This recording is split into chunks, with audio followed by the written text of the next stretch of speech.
पट्टा सभी से रहे। अहमदाबाद लाखन सिंह जाके लड़ा।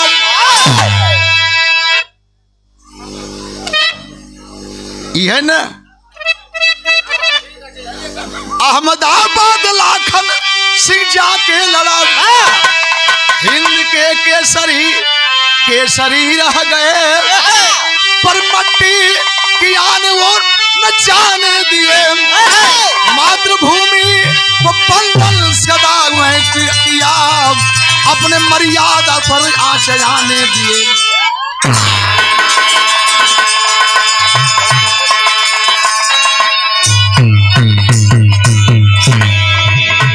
हाय हाय भैया भैया भैया, एक लाइन संकेत है और रजा कैसा संकेत है।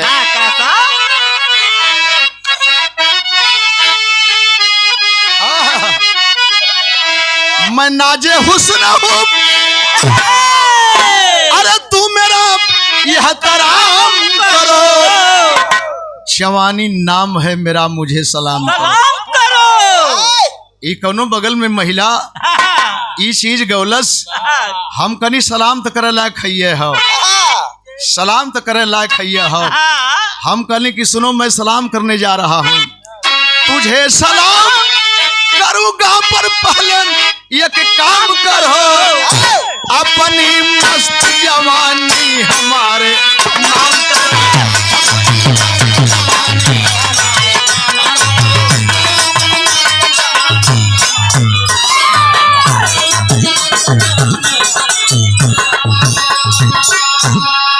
लड़े जो जंग के पीछे वही बहादुर है, बने जो आग का गोला समर में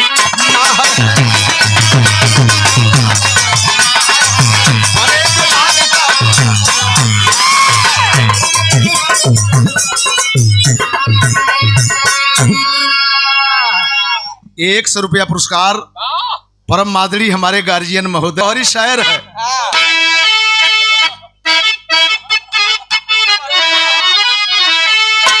भारत की पावन माटी, भारत की पावन माटी, जन्मे एक बलशाली, वीरों से सदा अखाड़ा, बिजली से चमकती ताली, जब किंग का नया करके ऐलान सुनाया, लग गई छाती में तारा जब हाथ मिलाया, तो समर में तारा मारा पापी झटका, बीच खारे तारा किंग कांग को पटका, काला पत्थर या करके नगर बीच ललकारा, अरे वो पीगल नगला प्यारा।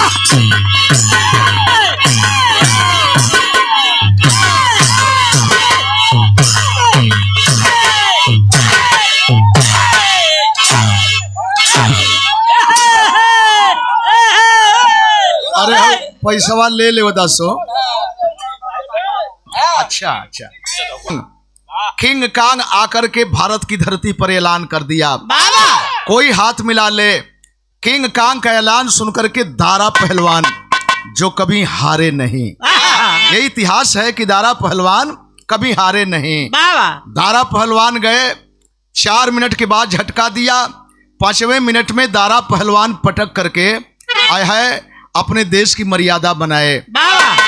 लेकिन ब्लैक स्टोन, काला पत्थर बिना बुलाए अखाड़े में आया और नाम लेकर के ऐलान कर दिया। मैं सुनता हूं कि उत्तर प्रदेश का कोई मंगला राय नाम का पहलवान है, हम देखना चाहते हैं, और देखना ही नहीं हम लड़ना चाहते हैं। अगर मर्द है तो मेरी चुनौती स्वीकार करे, और उससे लड़ाई होगी तो टाइम की नहीं, आर पार की लड़ाई होगी, मार धाड़ पछाड़ की लड़ाई होगी।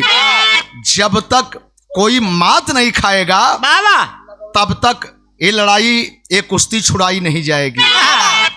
अब तक जितना जानी रहलन दांते तले अगुनी दबा लेलन। भगवान का देखत है जा मंगले पहलवान से चुनौती आखिरकार एक दूसरे का लोग अपना लिए, लेकिन गौर करेंगे अखाड़े पर होता क्या है।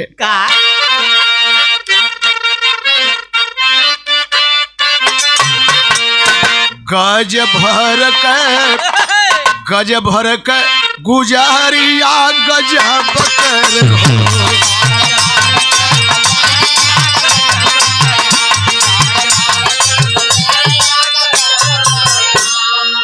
जब पजरा बोलाई अब ताब कर हो, गज भर के गुजरिया गजब कर हो।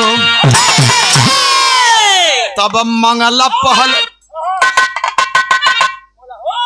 मंगला पहलवानवा दिखाई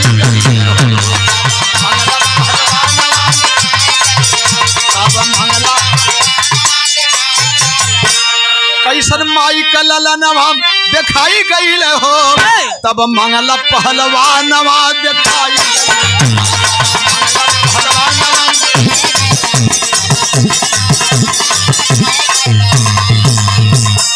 अरे मारल चाहे मंगला के काला पत्थर मुल्तानी, मार दिए उल्टी मंगला राय देखी के हाली। पीछे खड़हवा में गेदा से लोकाई गईल हो, पीछे खड़हवा में गेदा से लोकाई गईल हो। तब मंगला पहलवानवा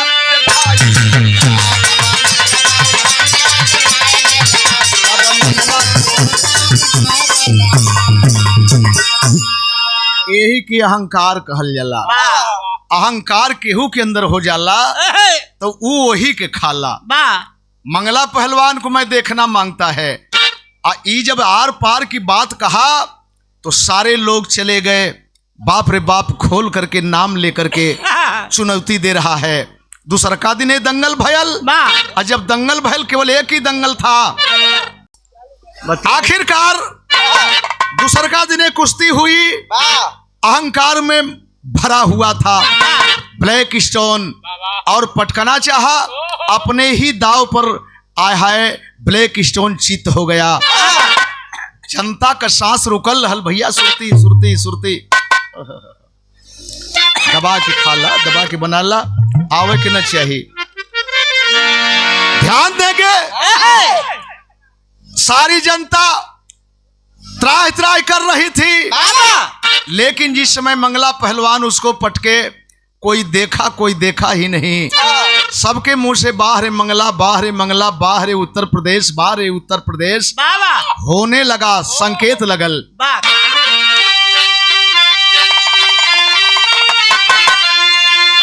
हर मंगला ही मंगला गुजर चारी वरिया शेरी उपी वाला सानी हो। जेकर चमकल जहां में, जेकर चमकल जहां में पहलवानी हो।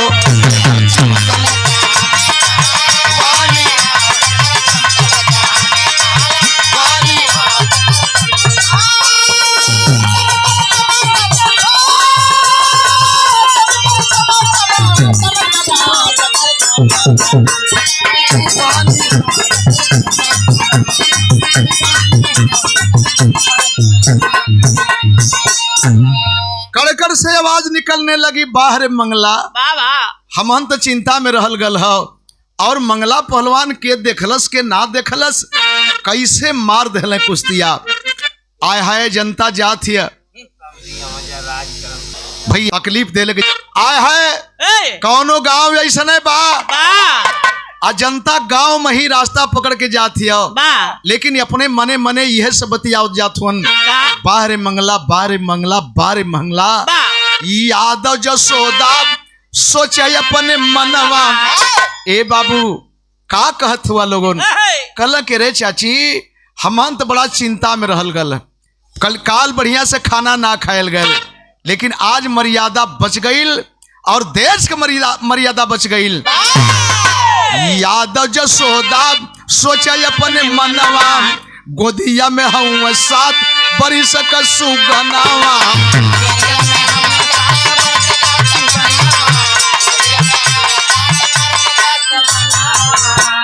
है मतारी के पल्ले 7 वर्ष का लड़का। बिरहा भूलवाओ मत, ध्यान मत दा, ध्यान बिरहा भूलवाओ मत। कार करेंगे मतारी के पल्ले 7 वर्ष का बेटा, एक का ही बेटा। सोच रही है, अंदर घर में गईल और अंगूठा छुरी पर है इतने का चिरलस, खुनवा का टीका ललन को लगाई, हरे बेटवा के अपने हम मंगला बनाई, हम मंगला बेटवा के अपने। कहलस कि मंगला भी कोनो हमरही मतीन मतारी के गोद से पैदा हो लोहिया ना, हमहू अपने बेटा के मंगला पहलवान की तरफ बनाई। आय है आज जब छुरी से ऐसे कह के लिलारे पर लगौलस तो 2-4 मेहरारू जौन पहले से बैठल रही वो पोछा झारा चल दिले, चली है मंगला बनावे। अरे मंगला के 10-20 ठे गोरू हुई है, भैंस गाय हुई है, दूध पियत हुई है, खर्चा पावत हुई है, यहाँ साझे सूखी रोटी मिलती ना हो, और चलनी है मंगला बनावे। लेकिन एक मतारी का संकल्प, मतारी का संकल्प कितना मजबूत संकल्प हुआ कि अब अपने बेटा के वही दिन से खियावे लगल, लड़ावे लगल। और जब लड़ावे लगल 12 की उम्र के पार कैलस, 13-14 में गयल, और जब 15 में घुसा था तब मतारी कहलस कि ए बेटा ऐसन कर, अब तो के एक उल अखाड़े पर ना लड़े के हो, तय चल जो कोनो बढ़िया उस्ताद के देख के और ओ अखाड़े पर लड़। बिरहा में लिखे के पड़ल,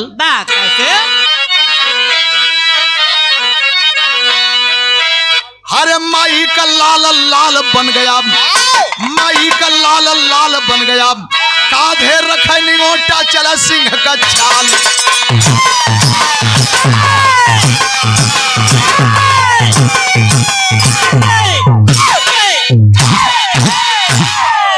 भाला सिंह के अखाड़े पर मन मतंग पहुंचा ललकार, कहे गुरुदेव हम गुरु मानते, मेरी इच्छा कर दीजिए साकार। बहुत बढ़िया अखाड़ा, भाला सिंह के अखाड़े पर चर्चा का विषय रहल, हर समाज का बहादुर लड़त रहलन। लेकिन इतने ना जाके लड़का कलश की गुरुजी हमके अपन चेला बनाला, इतना तक तो ठीक रहल। लेकिन ओकरे मुंह से निकल गल कि गुरुजी हमरे माई का अरमान है कि हमार बेटा मंगला राय की तरह बने। क्रोधी भाला क्रोध के मारे लाखन को दिया फटकार, एक लब्य सा लौट पड़ा है, नहीं मिला है गुरु का प्यार।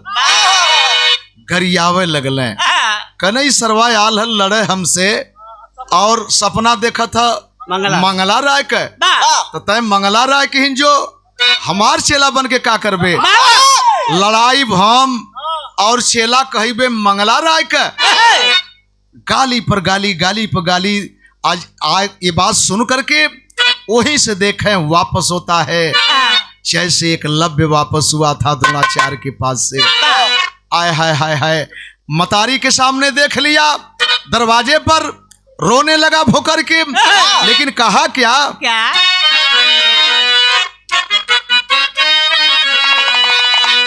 अखिया में आंसू भरी की कहल जवनावा हो, सपना हो गई सपनवा हो माताजी, देहल भगाई गुरु अपनी अखड़वा से, देहल भगाई गुरु अपनी अखड़वा से, छुए नहीं दिहल चरणवा हो माताजी।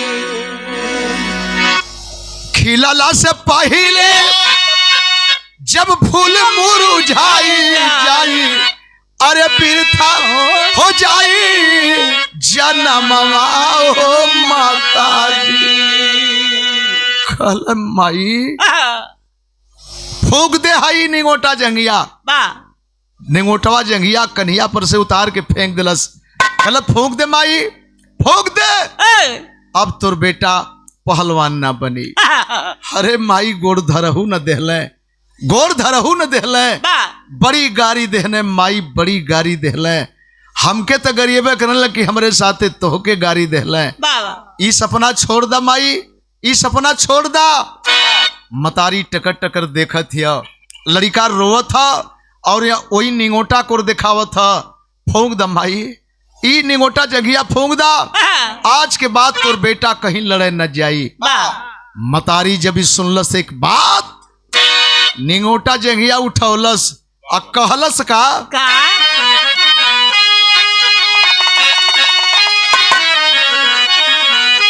अरे झूलनिया कहीं गुजवा, अरे झूलनिया कहीं गुजवा टूटली राजम, जवनिया में गरिया छूटली राजम।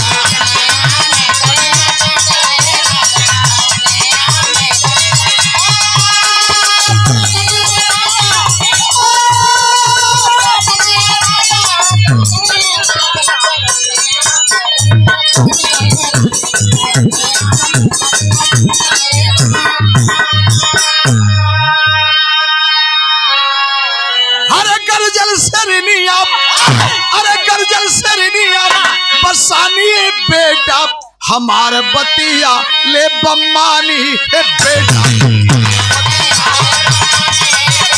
हमारे बतिया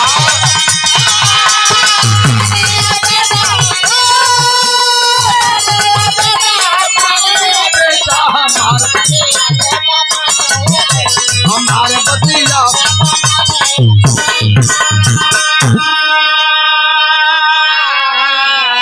अरे बेटा मर्द होके मर्द का पहचान ना कैलस भाला सिंह, सम्मान न मिलल भाला सिंह के। हाँ ई है ना, लेकिन एक जगह से अपमानित हो गईला तो का करबा, संकल्प के दफना देबा। हम बताओ थी तो के अखाड़ा बेटा, हम तो के अखाड़ा बताओ थी, पीपरा के पेड़वा से करबा लड़ाई। पकड़ाइल डार पकड़ाइल ना पकड़ाइल होगा तो आवा बतावा, हम डरिया थमाए दे भैया, पकड़ लेना ना। पीपरा के पेड़वा से करबा लड़ाई, अरे मर्जी महावीर कृपा होई मन लाई।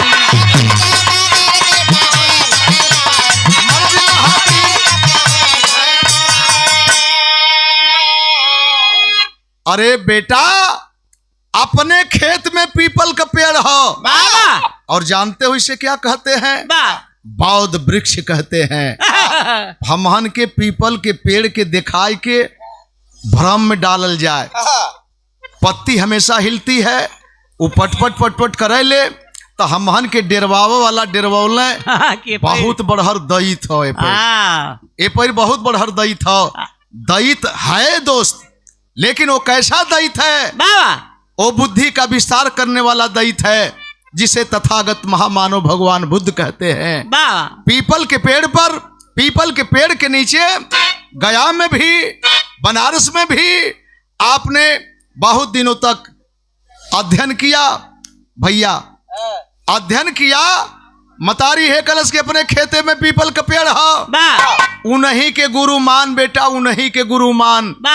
ताके लगल कि पीपल के पेड़ के गुरु मानी, कल हाँ पीपल के पेड़ के गुरु मान और उन्हीं से लड़। अब निंगोटा जंघिया पुनः उठौलस और पीपल के पेड़ के पास गयल, सर पटकलस कैलस का पीपला के पेड़वा से करत लड़ाई, मर्जी महावीर कृपा होई हर साई।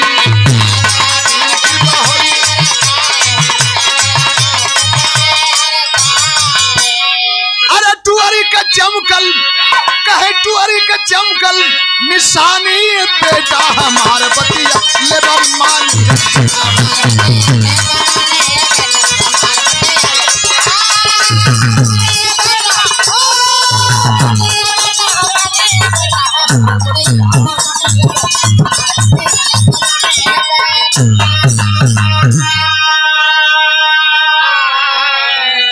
अभी चर्चा का विषय बन गयल, वो पीपल के पेड़ से लड़ा कैसे, पीपल के पेड़ में लड़ा कैसे? बहुत दूर जा, जैसे फास्टर बालर बाल लेके जाले तो जा वही पेड़वा में छतिया लड़ावे, डरिया पकड़ के यईठे पैठे। अब चर्चा शुरू हो गई कि मर्दवा है पेड़ावा से का बाजत है, पगलायल है पेड़वा, ये के कवन दाव पेच देई। आ तबले संजोग से क्षेत्रवे में कहीं दंगल हो गयल। आ जब दंगल हो गयल तो इहो लड़का अखाड़े पर गयल। आ जब अखाड़े पर गयल तो जनता में कोलाहल मच गल। अरे हाउ पेड़वा वाला आल हरे, हाउ पेड़वा वाला आल है, उहो बाजे आल है। आ 3 जाने दवर के धैले, 3 लड़वैया धैले कि पेड़वा वाला के पड़क देहल जाई। लेकिन तीनों जानी से नाम लिखवा लेलस। नाम लिखौले के बाद जब निंगोटा जंघिया पहिर के गयल अखाड़े पर, तब पहला पहलवान के हाथ रेफरी मिलावत हुए। आ हाथ जब रेफरी मिलवावत हुए तो हथवा मिलवते कहे तरह का पंजवा धै लेलस। आ छोड़ता ना है, अपने मन के घिंचुआत में जनता चिल्लात, अरे बाप रे बाप, ओकरे गट्टा में बड़ा जान है। इ तो जन लगत है कि उपार दिला ओकर हतो। आई जब परेशान हो गए तो यही ठीक है ही तरह के शीत के देहलस। दूसरका के उस्ताद समझाव लगल कि देख लड़े जात हुए वही पहली कुश्ती ओकर है, लड़े जात हो ते काम करिए, ओकरे गट्टा से हाथ से बचिए। कट्टा में जान है, दाव पेच तो ना जानत होई। पेड़ कितना दाव पेच बताई, लेकिन वो गईले, वो पकड़ैले। अब पकड़ैले के बाद ताकत ताकत हर जनता ताली बजावत है। अरे मर्दवा पेड़वा वाला बड़ा मजबूत बा, पेड़वा वाला बड़ा मजबूत बा। उनहू के दोहर के पटकल। तीसर का पहलवान छोड़ के अखाड़ा भाग गयल। कलश की बाप रे बाप, ऐठ के बिना और एक आध कदम चलत भी ना है। अब पटक देता। चर्चा का विषय यही जन शुरू हो गई। चर्चा का विषय शुरू हो गई, पेड़वा वाला पेड़वा वाला पेड़वा वाला। कहीं अखाड़ा हो गए, पैसा वैसा हाव ना जुटही तान तोहरी बहन के है। लड़का का मम्मा हुआ है, हाँ हमन से लम्मा हुआ। लड़का का मम्मा हो के हमन से लम्मा रहत हुआ तो हरी बहन के ना ही गरियावे के ना। बाबूजी बाबूजी गरियावे के ना, गरियावे आप लोग गरिया सकत हुआ, लेकिन हम ना गरियाए। हाँ हम इनकर वाली भइल है। होता क्या है पानी, हम कहीं रंगीन है, सादा सादा सादा है। अच्छा था चर्चा पर चर्चा, कहीं दंगल होखे, पहलवान लड़े, अगर ये जनता में बैठलो रहे तो आदमी कहे कि कहो लगत है पेड़वा वाला ना आयल है का। अब पेड़वा वाला जब वही अखाड़े पर चढ़े, अरे बाप रे बाप, तड़तड़ तड़तड़ ताली बजाए। पेड़वा वाला लड़वैया अपने आप में बटूर जाए। के जाई सरवा से हाथ मिलावे, हाथ मिलावे के परबे करी, या हाथ जहां मिलावला के ओकर दाव काम कह जाई। संजोग के बाद फिर देखें इलाके में दंगल हुआ। 2 पहलवान के पटकलस। आ 2 पहलवान के पटकले के बाद अखाड़े पर घुमाए के घोषणा भइल कि इनसे केहू बेसी उम्र कभी होखे तो लड़े। निक निक लड़वैया कहला कि भैया के जाई पानी बिगाड़े, कहीं चढ़ाई देहलस हाथ तो पानी बिगड़ जाई।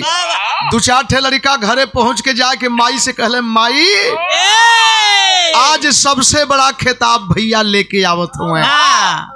कलश के रे कौन खिताब पा गयल। आ जब घरे गईले मतारी के गोर धैले, आ ई तारीफ कैले कि माई 2 जाने की पटकली है। अब फिर हमरे इलाका में हमके धर वाला केहू नाम लगल रोवे, मतरिया रोवे लगल। कहला दुठे जोन अगल बगल में रहले, कहला कि माई तोहर बेटा पटक के आवत है, आ तब तू रोवत है। माई कहलस कि रोले का कारण रे बेटा का कहलस का?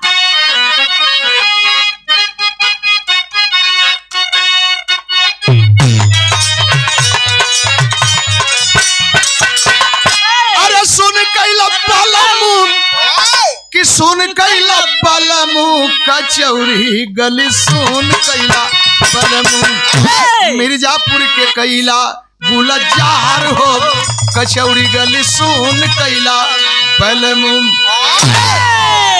लेकिन मतारी कहलस का, अरे जुड़ाई जाई हीरावा, जुड़ाई जाई हीरावा की छतिया, जुड़ाई जाई हीरावा। अब भाला सिंह से हाथ जब मिलाई जाई, छतिया जुड़ाई जाई हीरावा। भाला सिंह से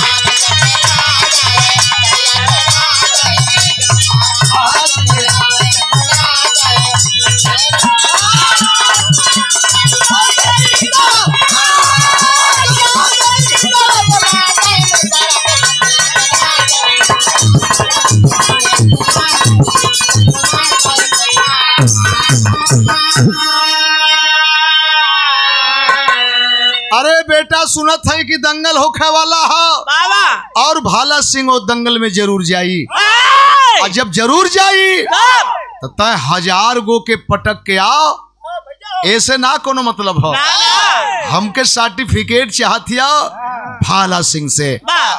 मतारी भी उस दिन अपने बेटे के साथ गई 10 लवंडा वो गांव के नौजवान के साथ गई एक जगह बैठल हुए लेकिन भाला सिंह बुलावल गईले और जब घुमावल जाते हुए आय हाय माई का संकेत यही था न कि चढ़ी के या खड़ा पर गरजल बात सुगनवा अरे भाला सिंह से लड़े पड़े कैले पाई अल्लाह नावा की शक्ति जुड़ा आ जाई। ए बेटा का देखत हुए भाला सिंह के सामने गयल ताल ठोकलस और जब ताल ठोकलस जनता तो तड़तड़ाए के ताली बजा देहलस लेकिन भाला सिंह क्रोध में यंग यंग होकर नाचे लगल कलस रवाई 2-4 ठे लड़कन के पटक देलस तेकर मन बढ़ गल ई हमके हमसे हाथ मिलावयाल ई हमसे हाथ मिलावयाल आय हाय हाथ मिला लिया गया नामनेट हो गया। दोनों पहलवान अपने अपने जगह पर यहाँ खाड़ा पर जब निंगोटा जंघिया पहन के चल रहे निंगोटा जंघिया पहन के चल रहे तो निंगोटा जंघिया वाली गीत है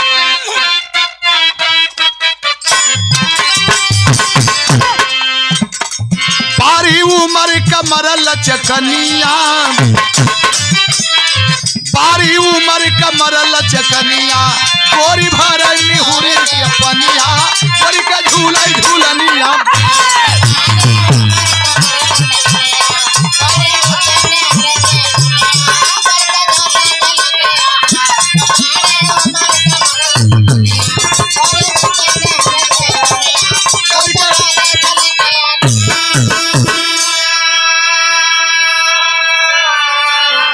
अरे ठोकल ताल जंग में हो जिया लाल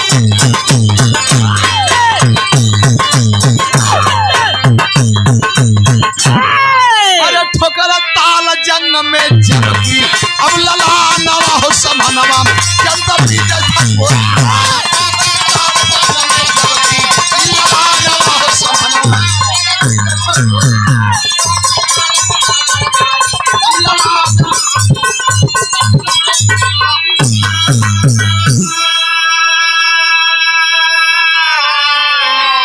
अरे तो बादल से टकराई बिजली चमक चमक रही जाई बिजली चमक चमक रही जाई। लड़ाई शुरू है और वो बीच में जनता का माहौल कैसन बनत जाता जब भाला सिंह चढ़ावे दाव पर तो कुछ लोग ताली बजावे और जब लाखन दाव पर भाला के चढ़ावे अरे बाप रे बाप खड़ा हो कहे यह कहे लोग लेहलस लेहलस लेहलस भालो सिंह के पेड़वा लेहलस लेहलस है भाला सिंह के भी पेड़वा जना था पेड़वा वाला ले आय हाय यह जनता में होती है यह जनता में होती है तो हरी ऐसी की तैसी।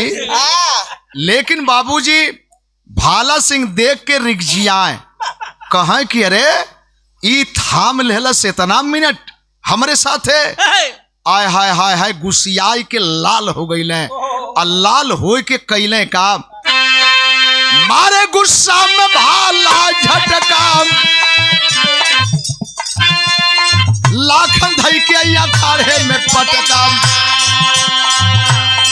लाखन धई के अखाड़े में पटका चढ़ के छाती पर मर्दाना चढ़ के छाती पर मर्दान उह लाखन है पहचाना उह लाखन है पहचाना जेके मार भगवला ना हो जेके मार भगवला लाथे गाना हो सब जनता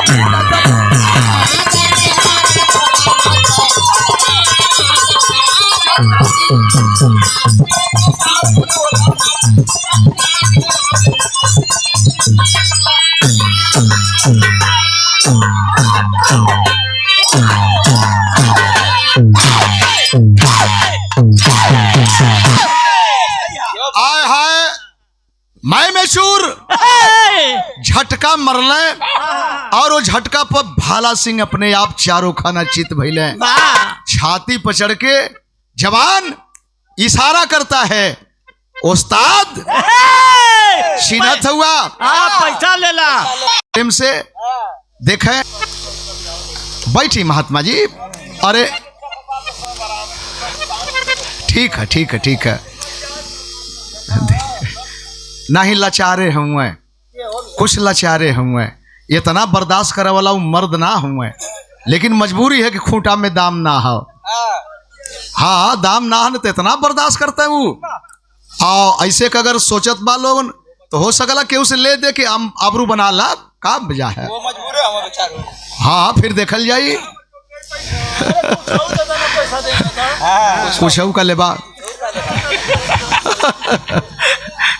ए बात बिगड़ गई, चढ़ के अखाड़े पर माता ललकारी, बेटा को अपने हृदय से सवारी। अरे मेरे दूध का कर्ज बेटा चुकाया, अपने बड़ों का सम्मान बढ़ाया। जा बेटा आज के बाद तोर मतारी जान गई, ओकरे दूध का कीमत मिल गई। लेकिन एक काम कर बेटा, एक काम कर, तनिषा उत्तर प्रदेश में गाजीपुर में जाके मंगला राय का गोड़ थैले बेटा। आय हाय गाजीपुर में आया, सारी बात बताया जोगा मुसाहिब में। जब सारी बात बताया तो मंगला राय कहने लगे कि बेटा कौन भाला सिंह रे, कौन भाला सिंह? अच्छा तो तू हमर ही किहन रहा, हमार खर्चा है, हम लड़ाई तो के पहलवान बनाई। कलश की बाबूजी हमार माई अकेले हैं, हम टूअर हैं अपने बाप के। कल की बात है तो जा, लेकिन कहीं कहीं बुलाई खबर देवे तो चलिए। अले अपने फिर मतारी के नजदीक में आ तबले वही बीच में कराची में दंगल हुआ, बड़े बड़े पहलवान को बुलावा हुआ, हर देश से पहलवान को बुलाया हुआ। लेकिन जब बुलावा हुआ तो जवान सोचा था संदेश देहला इनके, उस्ताद का होके के चाहिए। कला की चला चले के हा, ट्रेन से चले के हा। कला की गुरुजी हम तनी से व्यवस्थित कैले कुछ काम, माई अकेली रह जाई, आप चली हम सथवे में ट्रेन से आ जाई। लेकिन यही जन गलत होके लगल। क्या बात है?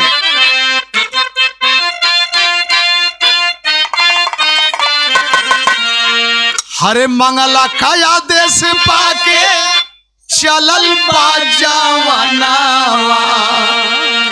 भाला कैले धोखावा के मार हो। ट्रेन का पटरिया उखड़वाई दिहल पपिया, भइल एक्सीडेंट बड़ी हाय हाय हाय हाय हाय। ट्रेन से जा रहा है, आगे ट्रेन की ये पटरी उखड़वा दी गई।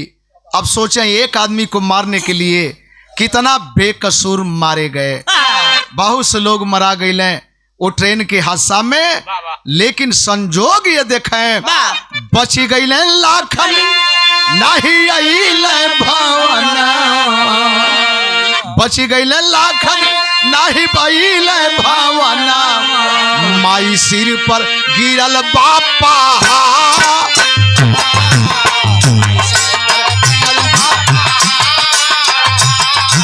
माई सिर पर बची गई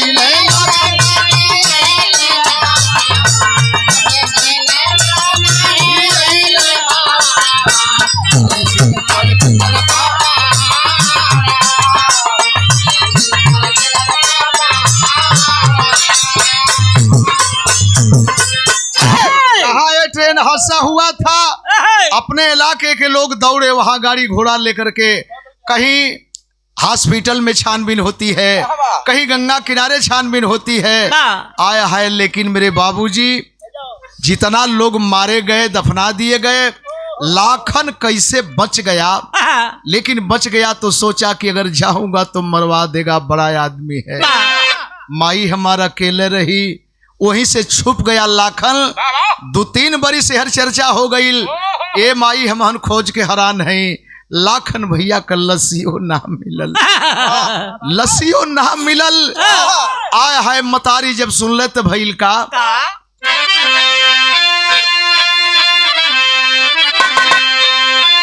रोवे बूढ़ी, रोवे माई बूढ़िया, बिल खाई हमारे बचवा, बिल खाई हमारे बचवा, ये टुअरी का दिनवा के और भाई हमारे बचवा, टुअरी का दिनवा के,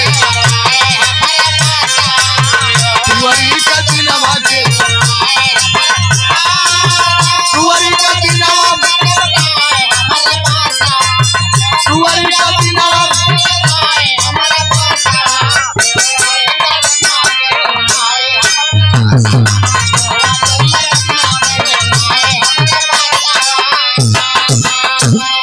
तीन बजे रतिया के हम जगई बहो, 3 बजे रतिया के हम जगई बहो, बलटी का दूध हला के हम पियई बहो। बेटा माई पागल बन गई, एक बेटा पति नहीं, आय हाय विधवा मतारी अपने बेटे को पाके जिंदगी जी रही थी, बेटा भी गायब हो गया। मतारी रोती है पागलों की तरह घर छोड़ के, कहीं यहाँ कहीं वहां कहीं वहां। आय हाय एक मतलब धीरे धीरे 3-4 बरिस का समय निकल गल, 3-4 बरिस का समय निकल गल और छुप करके लाखन कहीं दिन गुजारने लगा, जाऊंगा तो भाला सिंह मुझको मरवा देगा। लेकिन एजन लिखे के परल,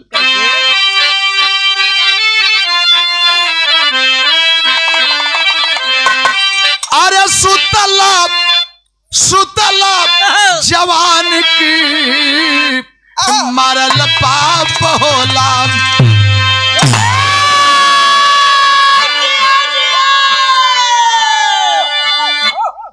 अरे भाई ढेर हो यार, बान्हल चिड़ैया पर लगावा ना निशान,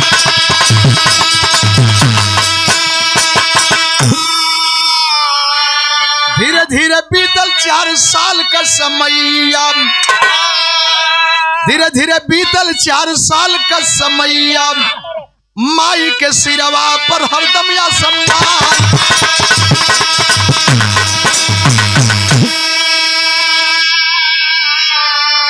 वही विजयाल नाग पंचमी का दिनवा, भालक या खड़हवा का सुना श्रीमान।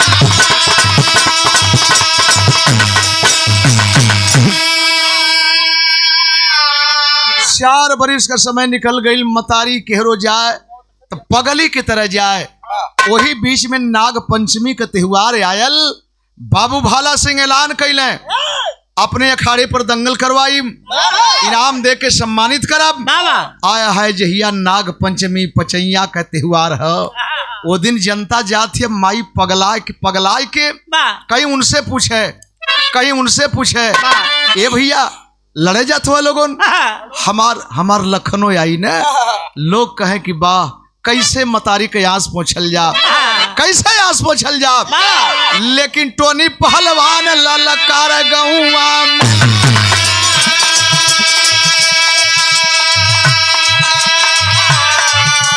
आके कोई हथवा मिला ले पहलवान।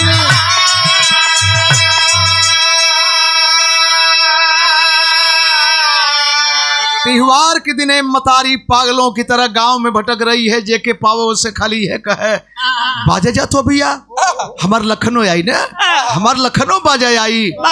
लोग आंख में आंसू लेके चल दें, लेकिन वो अखाड़े पर तमाम क्षेत्रीय पहलवान लड़ना है, बाहरी पहलवान लड़ना है। और बाहरी पहलवान के लड़ाई के जब नंबर आयल तो टोनी नाम का पहलवान अखाड़े पर गया और ऐलान कर दिया, कोई बहादुर, कोई बहादुर, अरे मैं तो सुना हूं कि भाला सिंह बहुत मजबूत पहलवान है, तो मैं आवे, मैं लड़ना चाहता हूं।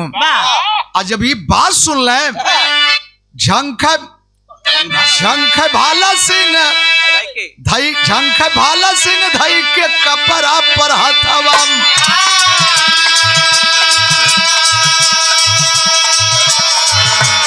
आइला बुढ़ौती खत्म भइल जान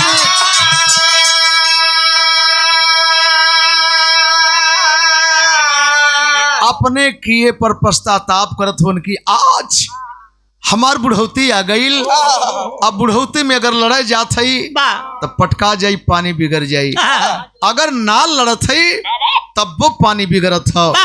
आय हाय हाय, लेकिन आंख में आंसू लेके एक बात झंकत हुए ई आजा जामल लाखन रहता है आँखी के समानवा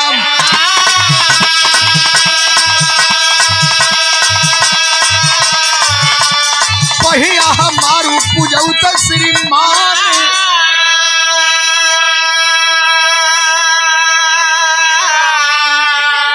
आज कहीं लाखन होत हम बहुत बड़ी गलती कैली मरवा देली। अगर लाखन जिंदा रहत हमार मर्यादा ना जाए दे। आंख में आंसू लेके मजबूरी में निंगोटा हाथे में पकड़ के और जब ही अखाड़े की तरफ चलने जनता सोचे लगल कि अब्बई दुखित हुए, अब्बई कमजोर हो तो लड़ी है कैसे, अब पानी ना बची, अब पानी ना बची। लेकिन जन समय आंख का आंसू हेतरे का पहुंच के अखाड़े पर चलने तबले जनता की भीड़िया से बोलल एक जवान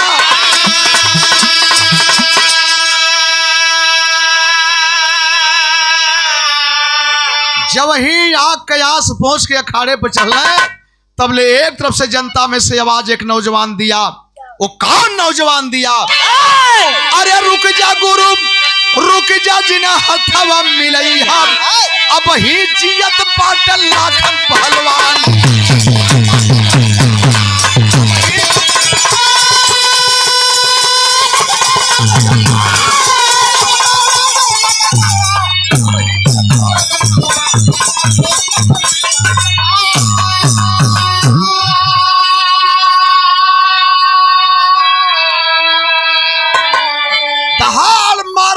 बड़का अंगोछा लेके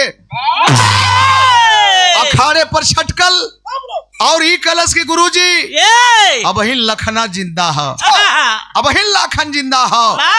अरे जनता जब देखलस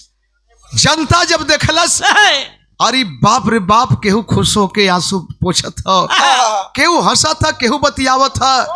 कहो हमहन का लाखन, हमहन का लाखन, कला हाँ हाँ हमहन का लाखन, कल ही तो मर गए ललन है। ई कल कि मर गए ललन है लेकिन आज जिंदा हो गई है। अखाड़े पर एक बात कहा क्या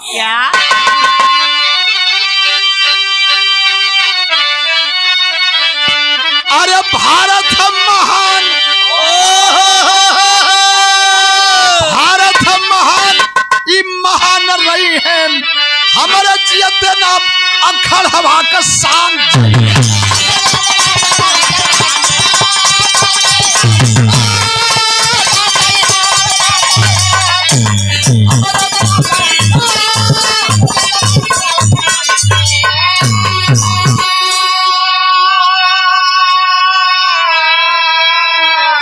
अरे दौड़ा के टोनी को अखाड़े में पटका भाई और दौड़े भाला सिंह लहल छाती से लगाई। अरे गुरु शिष्य का कैसे कर सम्मान जय है हमारे जियत ना अखड़वा का शान जय है। ऐठ के दबाई के जबरी वो पहलवान के जब लाखन पटकलस तो दौड़ के जाए कि अखबार में धैल कल कि बेटा हमके माफ कर दिया, बेटा हमके माफ कर दिया। कल गुरुजी एकदम ना बोलने की जरूरत ना है, हम चेला हई तो तुहार चेला हई। हल्ला मचगल करी, बाप रे बाप। लाखन जिया था पहले माई के खोजा, कहा माई गईल, जवान निकलना माई खोजे, माई मिल गईल। मतारी के धाई के लिया उथुर माई चल तोर लाखन आयल है। लेकिन हुआ क्या? अरे बेटा बा के धाई के चूमे बुढ़िया मतरिया झरा झरा अखिया से लोर गिरे भैया। अरे भारत जेकरी पर मर्जी महावीर का ओकर ना शान जई है हमारे जियत नाम अखड़ हवा का शान जई है।